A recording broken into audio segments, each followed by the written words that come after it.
Newcastle United have just got a crucial win against Nottingham Forest, and I don't know what to make of that game but it was far from comfortable in that second half. So we're going to unpick it all. We're going to be looking at the good, the bad, and the ugly from both sets of teams. So before we get stuck into the video, make sure you hit that like button, hit that subscribe button so you don't miss out on another episode. But when the lineups were announced, no Joe Linton, which we expected, there was no Sandro Tonali. I was worried. I need to be honest because I think our midfield three of Tonali, Bruno, and Joe Linton, you can get away with losing one of them. But when you lose two of them, it takes a lot away from the balance of our team. And I was worried about our physicality. And I thought Nottingham Forest, we're going to look at this and try and exploit that. But I'm happy to sit here and be proved wrong because a lot happened, especially in that first half. It was an awful start from Newcastle. And Nottingham Forest took advantage. Our defence structure was just non-existent. And when Callum Hudson-Odoi picked up the ball in the centre of the pitch, it was like the opening of the Red Sea. There was just nobody in front of him and it allowed him to have a strike. And I don't know what Nick Pope was doing with his positioning, to be honest. I think his positioning needs to be questioned, but Callum Hudson-Odoi done well to deceive the strike, bringing it back across goal, and he found the bottom corner really well. And I thought once that goal went in, I thought this is going to be a long day because Nottingham Forest have got the second best defensive record, only behind top of the league Liverpool. And I honestly thought from that moment, Nottingham Forest were just going to sit in their structure, sit in a deep block and make it difficult for Newcastle to break them down. But our reaction was absolutely excellent. Our heads didn't drop and were extremely brave in possession. Direct, powerful forwards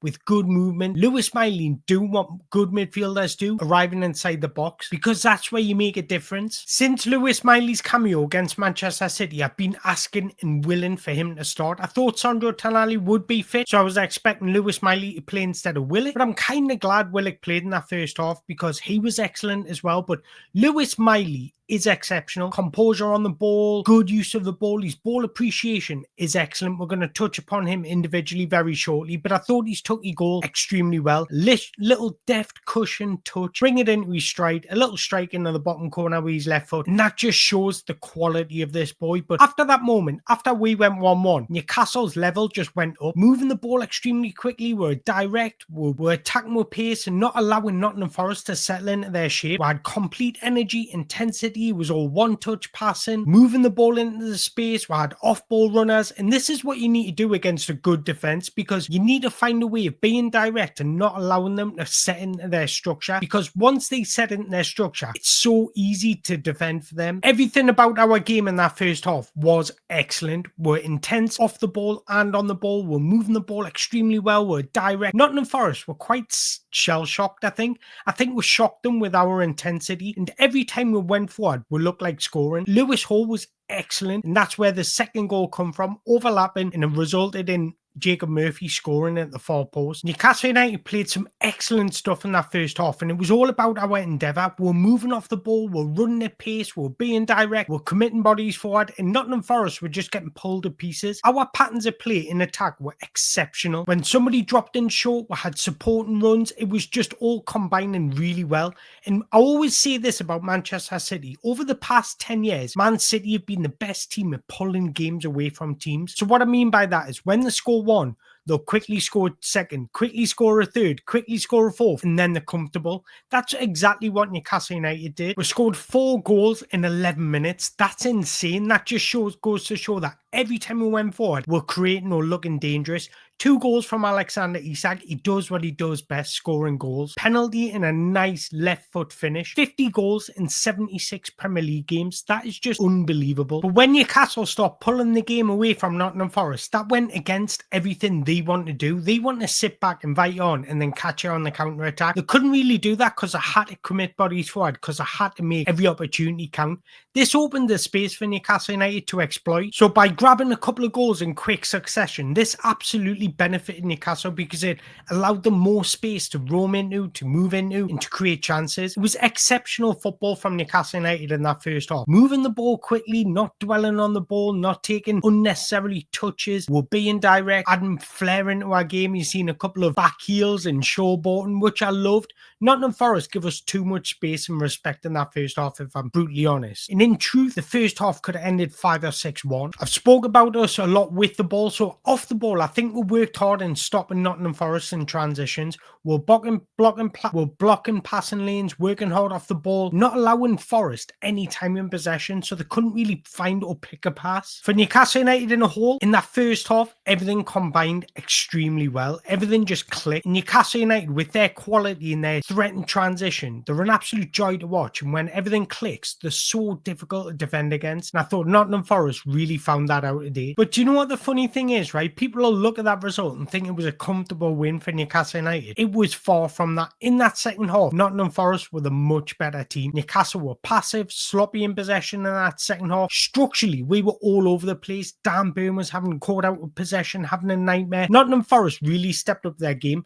Forest definitely the better side in that second half. I don't care what anyone says. They were moving the ball a lot better. They were winning more duels. They were committing bodies forward. And they were really causing Newcastle United trouble. Newcastle couldn't get a hold of the ball. We couldn't string two passes together. And then Forest got what they deserved. Milenkovic scoring. And I think that goal was coming. Forest absolutely deserved that second goal. And that gave them the ascendancy. That allowed them to gain confidence to get back in this game. And they certainly were doing that. And I thought the biggest difference for Nottingham Forest in that second half, they were playing 5 yards forward, so they were squeezing the pitch, and this forced Newcastle United backwards. Nottingham Forest made it really difficult for Newcastle in that second half and really showed their quality and class. They were a very well-balanced team. We've seen it in that second half. They were causing Newcastle so many problems. They probably scored too late. If that game had went on another 10 minutes, they probably would have got an equaliser. And our game management in that second half was shocking. I understand they try to manage the game and see the game out, but you need to manage the ball a lot better. There's an art of controlling the game without the ball. Nottingham Forest have been excellent at this all season. Newcastle don't have the profiles to do that. I thought Anderson, Alanga and Morgan Gibbs-White were exceptional in that second half.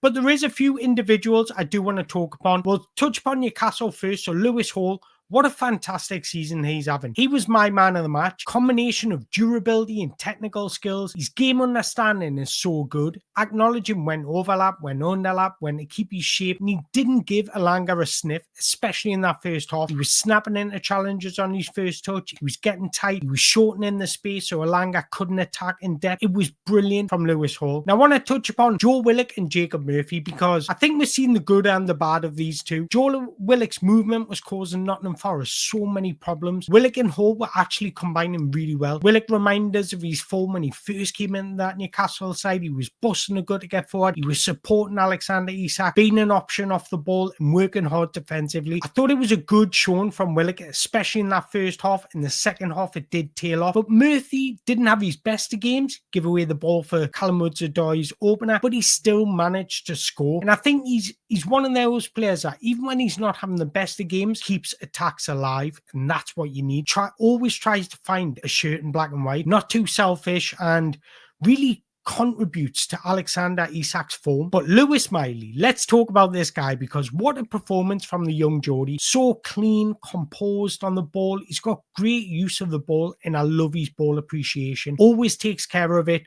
Composure in tight spaces, never flustered, and never takes an unnecessary touch. And the biggest compliment I can give him, especially in that first half, is we didn't really miss Sandro Tonali, who's crucial to everything we did. I thought Lewis Miley in that first half was phenomenal and fully deserved his goal. But finally, I want to talk about two players for Nottingham Forest who stepped up their game in the second half. Both of them had a tough first half. Nikola Milenkovic, I thought he was excellent in that second half. Putting his goal aside, he was a lot more aggressive. He was winning duels. He was giving Alexander Isak no space to move into. He was making good use of the ball and initiating attacks. And I thought Elliot Anderson was excellent in that second half. I must admit it. Again, after a tough first half, he leveled up his game in that second half. He was getting on the ball. He was dictating play. He was moving the ball well, making the right decisions, and he was being much more competitive off the ball. And I always say this about good, talented footballers. When things go against them, they never go hiding. Elliot Anderson could have went hiding in that second half, and he didn't. He tried to impact the game, and that's a sign of an excellent footballer. So final thoughts, the scoreline would suggest from a first half perspective, it was comfortable for Newcastle, but it was far from comfortable credit Nottingham Forest for reacting well, and if you do that in every other game, you'll not get beat very often. For Newcastle United, we need to start seeing games out a lot better. But that's the end of it, guys. I want to hear your thoughts. Let me know in the comments below what you made of that game, and from the good, bad, and the ugly, because we're seeing it all from both sides. So let us know in the comments below, and until next time, good luck Nottingham Forest, and away the lads.